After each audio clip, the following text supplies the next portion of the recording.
ఆంధ్రప్రదేశ్లో ఉద్యోగులకు మంచి రోజులు వచ్చాయి.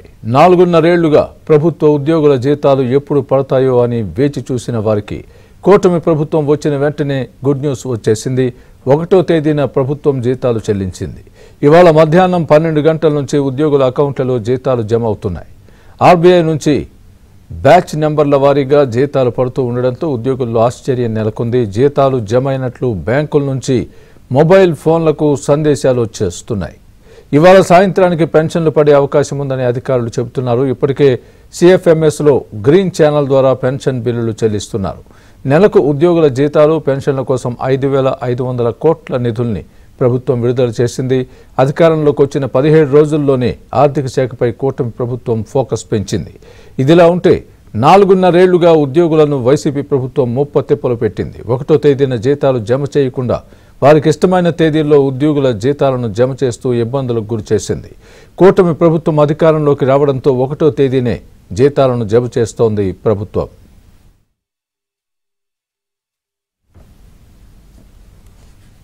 ఇదే అంశానికి సంబంధించి పూర్తి అప్డేట్ మా ఏపీ బ్యూరో చీఫ్ రామారావు చెప్తారు. రామారావు. స్వామి, ఆంధ్రప్రదేశ్ లో ప్రభుత్వ ఉద్యోగులకి 4.5 ఏళ్ల తర్వాత 1వ తేదీన జీతాలు పడటం ప్రారంభమైంది. ఈ రోజు ఉదయం 9:30 గంటల నుంచే సిఎఫ్ఎంఎస్ లో ఉద్యోగులకి బ్యాచ్ నెంబర్ల వారీగా జీతాలను విడుదల చేస్తున్నట్టు పేర్కొన్నారు. కొన్ని శాఖలకైతే ఉదయం 9:30 నుంచి ప్రారంభమైనప్పటికీ ఎక్కువ మంది ఉద్యోగులకు మధ్యాహ్నం 12 గంటల నుంచి కూడా జీతాలు అకౌంట్ లో జమ అవటం ప్రారంభమయ్యాయి. రిజర్వ్ బ్యాంక్ నుంచి బ్యాచ్ నెంబర్ల వారీగా జీతాలు విడుదల చేయడం ప్రారంభించారు.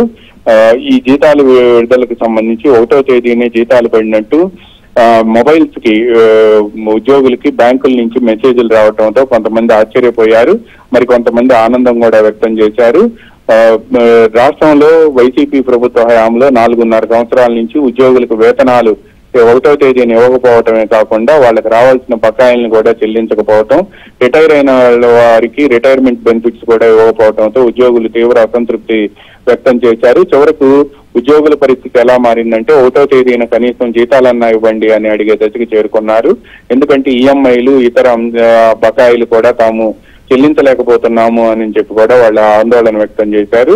ఈ నేపథ్యంలోనే కూటమి ప్రభుత్వం తాము అధికారంలోకి వస్తే 1వ తేదీన జీతాలు ఇస్తామని చంద్రబాబు నాయుడు ప్రకటించారు ప్రతిపక్ష నేతగా ఉన్న సమయంలో.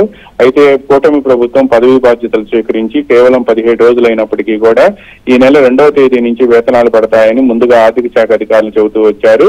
అయితే ఫండ్స్ ముందుగానే సర్దుబాటు చేయడంతో పాటు ముఖ్యమంత్రి చంద్రబాబు నాయుడు 1వ తేదీ నుంచే జీతాలు ఇవ్వడం ప్రారంభించాలని, 2వ తేదీ సాయంత్రానికి పూర్తి చేయాలి అని చెప్పి ఆదేశించారు. వచ్చే నెల నుంచి కూడా 31వ తేదీ లేదా 30వ తేదీ అర్ధరాత్రి నుంచి జీతాలు ఇవ్వటం ప్రారంభించి 1వ తేదీ ఉదయానికల్లా పూర్తి చేయాలి అని చెప్పి, అదేవిధంగా పెన్షనర్లను కూడా ప్రాధాన్యతా క్రమంలో ముందుగా వాళ్ళకు పెన్షన్లు చెల్లించాలని, ఎందుకంటే వృద్ధులు ఉంటారు, వాళ్ళ కుటుంబ అవసరాలతో పాటు ఆరోగ్య అవసరాలకు కూడా పెన్షన్లు అందజేయాల్సిన బాధ్యత ప్రభుత్వంపై ఉంది అని కూడా ఆయన మొన్న ఆర్థిక శాఖపై జరిగిన సమీక్షలో స్పష్టంగా ఆదేశాలు జారీ చేశారు. ఈ నేపథ్యంలోనే సామాజిక భద్రతా పెన్షన్లకు సంబంధించి పెంచిన పెన్షన్ తో పాటు గత 3 నెలల పెన్షన్ కూడా కలిపి ఇస్తామని చెప్పడంతో ఒక్కొక్కరికి 7,000 రూపాయల చొప్పున సుమారు 4,408 కోట్ల రూపాయలను అడ్జస్ట్ చేయడమే కాకుండా ఇక ఉద్యోగులకు వేతనాలు పెన్షన్ల రూపేణా దాదాపుగా 5,500 కోట్ల రూపాయలు ప్రతి నెల ప్రభుత్వం చెల్లించాల్సి ఉంది. ఆ సామాజిక భద్రతా పెన్షన్ల కింద 4,408 కోట్ల రూపాయలను సర్దుబాటు చేసి ఇక ఉద్యోగులకి జీతాలు కూడా అకౌంట్ లో వేయటం ప్రారంభించారు. ఈ రోజు రాత్రికి కానీ రేపు ఉదయానికి కానీ ఉద్యోగులకు పూర్తి స్థాయిలో జీతాలు చెల్లించిన తర్వాత పెన్షన్లు కూడా సిఎఫ్ఎంఎస్ లో గ్రీన్ ఛానల్లో ఉన్నాయి. గ్రీన్ ఛానల్లో వెయిటింగ్ ఫర్ ఫండ్స్ అని వస్తుంది. ఈ రోజు సాయంత్రం నుంచి పెన్షన్లు కూడా జమ అవుతాయని ఆర్థిక శాఖ అధికారులు చెప్తున్నారు. ఎందుకంటే రిజర్వ్ బ్యాంకు దగ్గర సెక్యూరిటీ బాండ్ల వేలం రూపేణా రేపు మధ్యాహ్నానికల్లా కూడా ఆంధ్రప్రదేశ్ ప్రభుత్వ ఖజానాలో 5,000 కోట్ల రూపాయలు జమ అయ్యే అవకాశం ఉంది. దీంతో పాటు కేంద్రం నుంచి వచ్చే గ్రాంట్లతో పాటు రాష్ట్ర ప్రభుత్వంలో ఆదాయ సముపార్జన అంటే ఇన్కమ్ జనరేటెడ్ డిపార్ట్మెంట్స్ నుంచి వచ్చే ఆదాయం కూడా ఖజానాలో జమ అవుతుంది. ఈ మొత్తాన్ని ఎట్టి పరిస్థితుల్లో రేపు సాయంత్రానికల్లా అంటే ఈ రోజు ఉదయం నుంచి ప్రారంభించి జీతాలు ఇవ్వటం ప్రారంభించారు.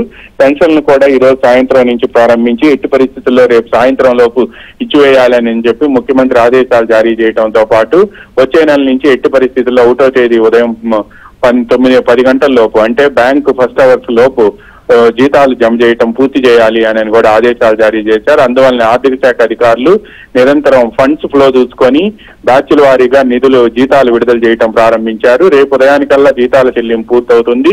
రేపు సాయంత్రానికల్లా కూడా పెన్షన్స్ చెల్లింపు కూడా పూర్తి చేయాలని ఆదేశించారు. అదేవిధంగా అవుట్ సోర్సింగ్ తో పాటు కాంట్రాక్ట్ ఉద్యోగుల వేతనాలు కూడా ఎట్టి పరిస్థితుల్లో రాబోయే 4-5 రోజుల్లో కూడా ఇవ్వాలని చెప్పి ఆదేశాలు జారీ చేశారు. గతంలో వైసీపీ ప్రభుత్వ హయాంలో ఉద్యోగులకి జీతాలే 10వ తేదీ వరకు పడుతుండే, పెన్షన్లు మాత్రం దాదాపుగా 15వ తేదీ వరకు కూడా జమ అవుతూ ఉండేవి.